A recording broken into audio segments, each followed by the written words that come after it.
All right, everybody. Good late morning. Hope you guys are doing well. And we've got more offensive coordinator candidates to look at. And now, since we started with the most obvious one, I would say, not obvious because I think we're most likely to hire him. In fact, I would say the guy we let off with earlier today, Jake Peets, might be the one of the least likely candidates to get based on what McDonald has already said. But either way, he is obvious because he's already in the building. Let's go to another guy who is probably going to be one of the top candidates for the position. We're talking about Mike Kafka. Mike Kafka, currently of the New York Giants. We know that he is a very likely candidate for this position, at least in the sense that this team is going to covet him. Because we know, first of all, that Mike Kafka was on the Seahawks radar as a head coach last year, and then after we got McDonald, he became he was under serious consideration for offensive coordinator. It didn't happen in large part because the Giants refused to let him go, and they even gave him an additional title so that a move to Seattle would have been a downward move technically, so we couldn't take him. And we also know this guy has been coveted for a while now anyway, and is at some point probably going to get to be a head coach. And that's the needle that needs to be threaded with Kafka. So, couple things. First, Mike Kafka has supposedly already set up interviews with two teams to be a head coach. One of them is the Bears. I can't remember who the other one is, but the point is, Kafka has a non-zero chance of becoming a full-on head coach. And I don't think there's a universe where he decides he'd rather be the offensive coordinator of the Seahawks than the head coach of Team X, even if that team is a team like the Bears. You just don't pass up your head coaching opportunities. And then, even if he doesn't get hired as a head coach, you then need to be able to get him away from the Giants. And last year, you weren't able to do it. The Giants made sure that you couldn't pull Kafka to be an OC. You had to pull him to be a head coach, or else they were going to block it. And they gave him the assistant head coach moniker so he would be technically promoted, and that way he was protected from actually getting interviewed for another position. If they do that again this offseason, you might not even be able to take a run at him. And remember, we already have an assistant head coach in Leslie Frazier, so we couldn't offer him the same position.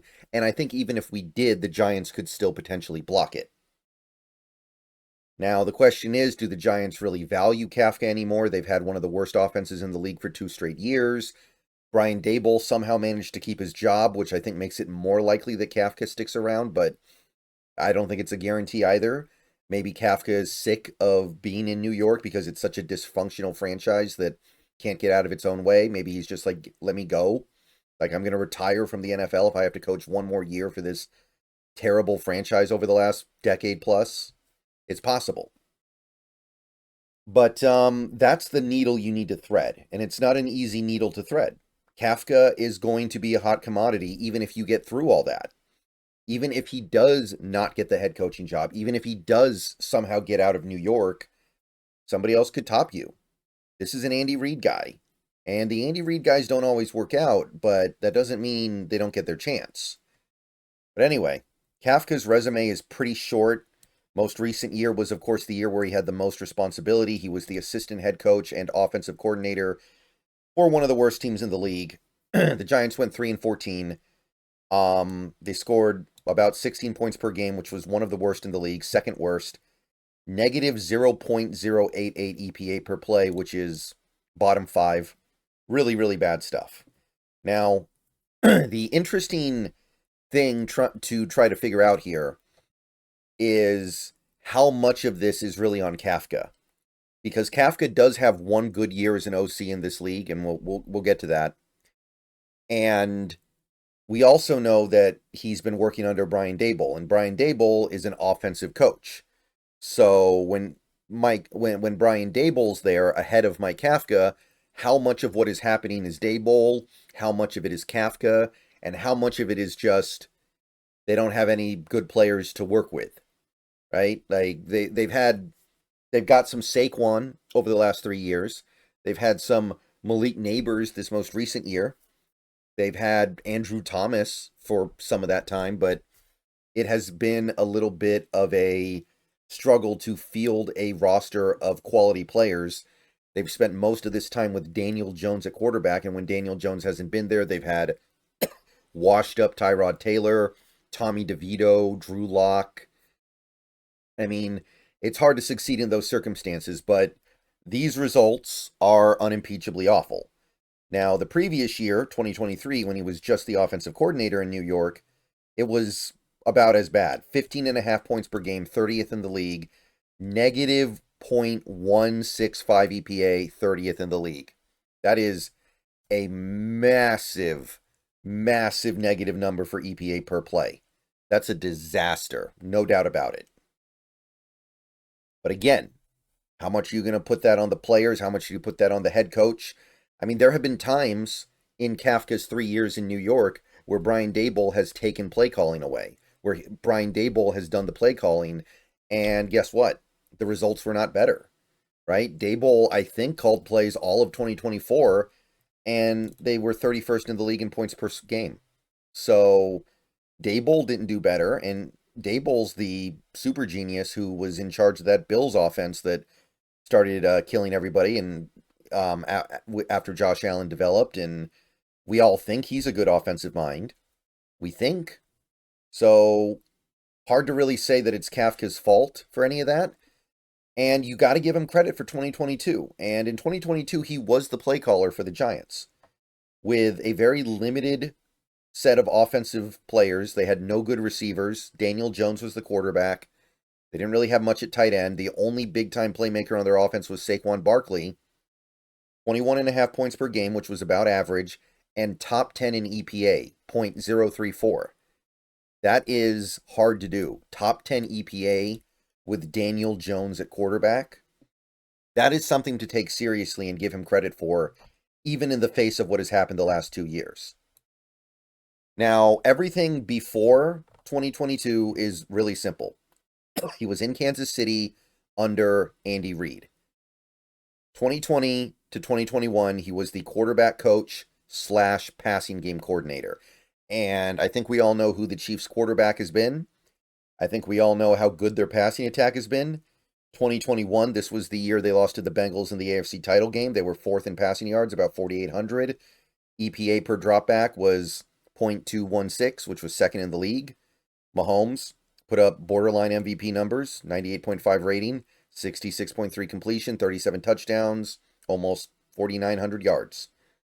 2020, same deal. 1st in the league in passing yards. This was the year they lost in the Super Bowl to Tampa, by the way.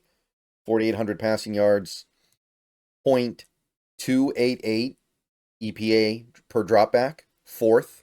Really, really strong. Remember, this was the COVID year, so offense was inflated this year, but it's still very good. Mahomes, 38 touchdowns, 6 picks, 108.2 rating.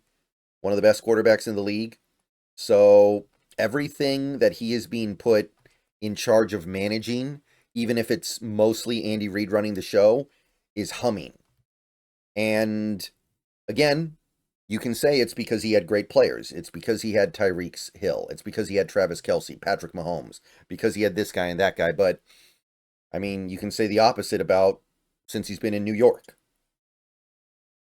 For the 2 previous years, 2018, 2019, he was just the quarterback coach. Mahomes had a good year in 2019, 4,000 yards, 26 touchdowns, 5 picks, 105.3 QB rating, and he had a superb, all-time great MVP winning season in 2018, 5,100 yards, 50 touchdowns, 12 picks, 113.8 rating. So, whatever credit you want to give to Kafka for that, that's going to be in the eye of the beholder, but he's not doing anything wrong, right? Mahomes has not had a season as good as this one since Kafka left. I mean, people talk about it all the time. This year, his box score numbers, and I know it's box score, but even his advanced metrics they're They're not as good as they used to be, man. Like, he has not had a season as good as 2018 or even 2020 or 2021 since those seasons. Since then, his stats have been down. The team has just kept winning, and he's won 2 more Super Bowls, but he's not necessarily printing stats the way he used to, for whatever that's worth. Again, it's box score stuff, but the advanced numbers would actually paint a somewhat similar picture. He was better during this era with Kafka as his QB coach and passing game coordinator. The year before that, 2017, this was before Mahomes became the starting quarterback. He was the offensive quality control coach for the Chiefs. They had an elite offense that year too. 26 points per game, 6th in the league, .082 EPA per play, 4th. So, yeah, that I would definitely consider that to be a borderline elite offense, and this was with Alex Smith at quarterback. So there's some really good stuff on this resume. It's just a little bit short. And again, it's going to be hard to get him. And I know that sounds weird for a guy who's been this bad the last 2 years, but it's probably going to be hard to get him. So I would say, let me format this properly. I would say that Kafka would be a great hire. This would be one of my top guys. He has play calling experience. He has 1 year of successful play calling experience. He comes from a good tree. I think that there's a lot to like here. The only thing to not like is, can you pry him away from the Giants? Are you going to be able to get him? Are you going to be able to stop other teams from getting him, maybe even giving him a head coaching job? It's a lot. But if it was easy to get him, he probably wouldn't be that good. All right. See you guys later. Go Hawks. More videos coming soon. We're going to plow through these offensive coordinator candidates and their resumes very, very fast here. Might do one more later today. We'll see. See you guys later. Go Hawks.